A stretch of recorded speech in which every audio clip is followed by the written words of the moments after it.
சித்த வேதம் 55ஆம் நாள் தொடக்கம்.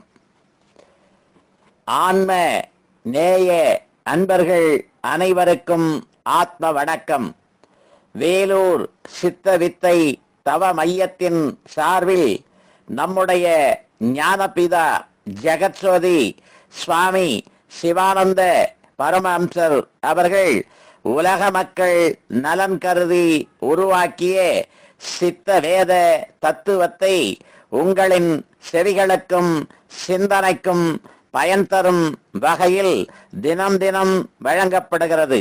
அதன் தொடர்ச்சியாய் இன்று 55ஆம் நாள் தொடக்கம்.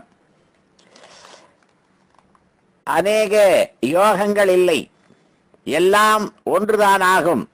எப்படி என்றால், கர்மம் என்பது ஜீவ சக்தியாய் இருக்கின்ற வாயுவாகும் என்று முன் 8ஆம் அத்தியாயத்தில் சொல்லி இருக்கிறது அல்லவா?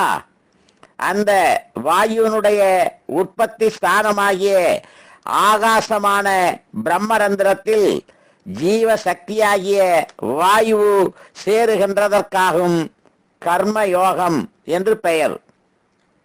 அடயோகம் என்பது பலாத்காரமான யோகம் என்று உலகோர் கருதி இருக்கிறார்கள்.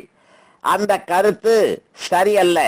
என்னவென்றால், ஹா என்பது பிரகிருதி, அதாவது மாயையாகும். டா என்பது அடக்குகிறது, அதாவது மூடுகிறதாகும். எதையென்றால், தன்னிலிருந்து பிரகிருதியாகி வெளியினுள்ளில் வியாபித்திருக்கிற பிரகாசத்தை ஆகும். அந்த பிரகிருதியிலிருந்தாகும் நமக்கு பிரகாசிக்கின்றது. அந்த பிரகிருதியான சூரியனாயிருக்கிற பிராணனுடைய கரணம் வெளிக்குள்ளில் வியாபித்திருக்கிறது. அவ்விதம் வியாபித்திருக்கிற சூரியனுடைய சக்தியாகும் சந்திரன். அதன் நிமித்தமாகும் பிராணா அபானன் என்று சொல்ல காரணம். ஆனால் பிராணன் என்பது சூரியனும் அபானன் என்பது சந்திரனுமாகும். அவ்விதம் அபானனாயிருக்கிற சந்திரனாகும் மனம். அதனால் பிராணனாயிருக்கிற சூரியனும் மனமாகின்ற சந்திரனும் ஐக்கியமாகின்றதாகும் அடயோகம். இதை கொண்டாகும் அடயோகம் என்பது சூரிய சந்திரர்களை ஐக்கியப்படுத்துகிறதாகும் என்று உலகில் சொல்லி வருகிறது. ராஜயோகம் என்பது ராஜ பிளஸ் யோகம். இதில் ராஜா என்பது ரஜோகுணமாய் விஷ்ணுவாயிருக்கின்ற மனமாகும். யோகம் என்பது சேர்க்கையாகும். அந்த மனதை பற்றி முன் 9ஆம் அத்தியாயத்தில் விவரமாக சொல்லி இருக்கிறது. அப்பிரகாரமுள்ள மனம் தன்னுடைய உற்பத்தி ஸ்தானமாகிய புருவ மத்தியத்தில் சலனமில்லாமல், அதாவது அசையாமல் நிற்கிற நிலைமைக்காகும் ராஜயோகம் என்று பெயர். இவ்விதத்திலாகும் யோகங்களுடைய நிலைமை. ஆனால் 8 நிலைமைகள் எப்பொழுது ஒன்றாக சேருகின்றதோ அப்பொழுது யோகமாகின்றது.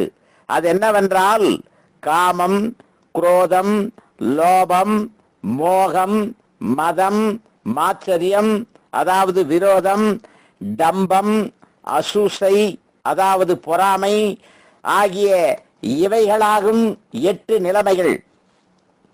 இவைகள் உண்டாகின்றது முன் சொல்லப்பட்ட பிரகிருதியாயிருக்கிற சலனத்தில் இருந்தாகும், அதாவது அசைவில் இருந்தாகும்.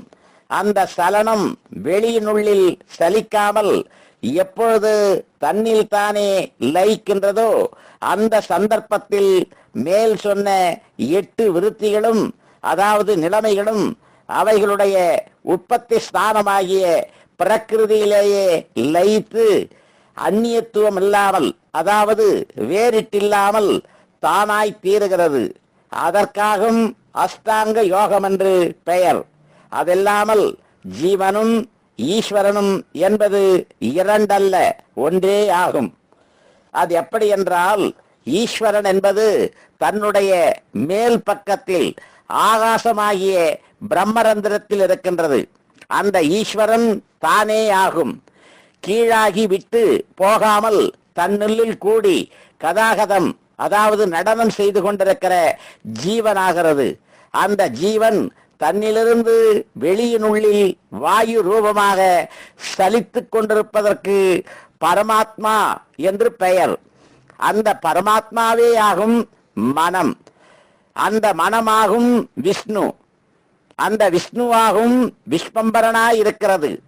அதுகொண்டாகும் பரமாத்மாவாய் இருக்கிற வாயுவிலிருந்து உலகம் உண்டானதென்று சொல்ல காரணம். அப்படியாயுள்ள மனமாகிய பிம்பத்தில் பிரதிபிம்பித்து காணப்படுவன எல்லாம் நம்முடைய ஜீவனே ஆகும். அது எவ்விதம் என்றால், ஒரு கண்ணாடியில் நாம் பார்க்கும் பொழுது நம்மையே அந்த கண்ணாடியில் பிரதிபிம்பித்து காண்கிறோம். இவ்விதத்திலேதான் மனதாகின்ற கண்ணாடியில் பார்க்கும் பொழுது நமக்கு என்னென்ன விசாரங்கள் அதாவது தோற்றங்கள் உண்டாகின்றனவோ அந்த விசாரங்களே ஆகும். நமக்கு வெளியினுள்ளில் நம்முடைய ஜீவனே விசார ரூபமாக பின்னமாய் அதாவது வேறாய் பிரதிபிம்பித்து காணுகின்றது.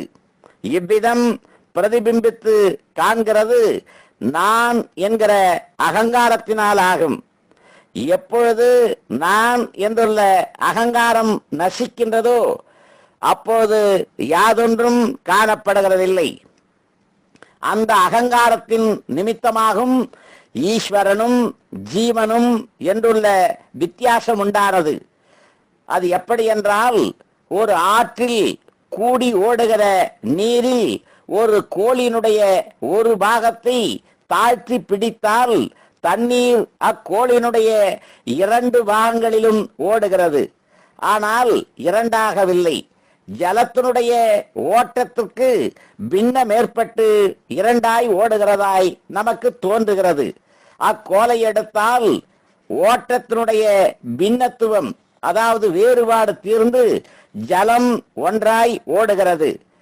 இந்த பிரகாரத்தில்தான் ஜீவனுடைய வெளியினுக்குள்ளுள்ள ஓட்டத்தில் மனம் நான் என்கிற அகங்காரமாய் இருக்கின்ற கோலை பிடித்தபோது ஜீவன் என்றும் ஈஸ்வரன் என்றும் 2 நிலைமைகளாய் தோன்றுகிறது. எப்பொழுது அகங்காரமாய் இருக்கிற கோலை எடுக்கிறதோ அப்போது 2 இல்லாமல் ஜீவேஸ்வர ஐக்கியம் என்றாய் தீருகிறது. ஆனால் உலகம் முழுவதும் நிற்கிறது நான் என்றுள்ள ஒரே முடிப்பின் மேலிலாகும்.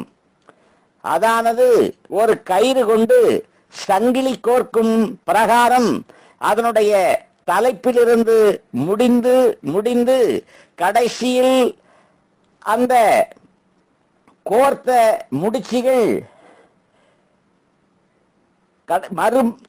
தலைப்பில் ஒரு கட்டு கட்டி இழுத்தால் அந்த கோர்த்த முடிச்சுகள் அவிழ்ந்து போகிறதில்லை. ஆனால் கடைசியாய் கட்டியுள்ள அந்த ஒரே கட்டை அவிழ்த்து இழுத்தால் எல்லா முடிச்சுகளும் அவிழ்ந்து முன் போலவே ஒரே கயிறாகி தீருகிறது.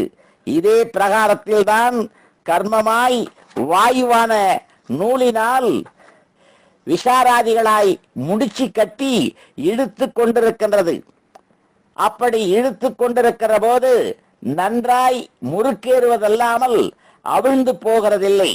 அவிழ்க்க வேண்டுமானால் முன் சொன்ன கயிற்றினுடைய கடைசியில் உள்ள ஒரு கட்டை அவிழ்த்து இழுத்த பிரகாரம் நான் என்றுள்ள அகங்காரமாயிருக்கின்ற ஒற்றை கட்டை அவிழ்த்து இழுத்தால் எல்லா முடிச்சுகளும் அவிழ்ந்து ஒரே வஸ்துவாக தீருகின்றது. அந்த வஸ்து சலனமில்லாமல் தன்னில் லயிக்கும் பொழுது தானாய் தன்மயமாய் தீருகிறது. அப்போது எல்லா யோகங்களும் அதில் அடங்குகிறது. இதல்லாமல் யோகங்கள் அநேகம் உண்டென்று கருதி நானா பிரகாரத்தில் ஒவ்வொரு தொழில் செய்வதில் யோகமாகிறதில்லை. ஆச்சாரியர்கள் பல பெயர்களை சொன்னது ஒரே யோகத்திற்குத்தானாகும். அது எவ்விதமென்றால் ஒரே வஸ்துவிற்குத்தான் பல பெயர்கள் சொல்லுகிறது. ஆனால் அது பாஷை வித்தியாசமாகும். இதே பிரகாரம்தான் யோகத்திற்கு ஒவ்வொரு காரணங்களால் ஆச்சாரியர்கள் ஒவ்வொருவரும் யுக்திக்கு அனுசரித்து ஒவ்வொரு பெயர் சொல்லியதாகும். இதல்லாமல் யோகம் அநேகமில்லை. அதனால் வெளியினுள்ளில் வியாபித்து சலித்து பிரமித்துக் கொண்டிருக்கிற தன்னுடைய சக்தி எப்பொழுது வெளியினுள்ளில் சலிக்காமல் தன்னில் தானே லயிக்கின்றதோ அப்பொழுது யோகமாகின்றது. இவ்விதமாகும் யோகத்தின் நிலைமை. 17ஆம் அத்தியாயம் முற்றிற்று. நன்று. நாளைக்கு தொடருவோமா? ஆத்ம வணக்கம். ஆத்ம வணக்கம்.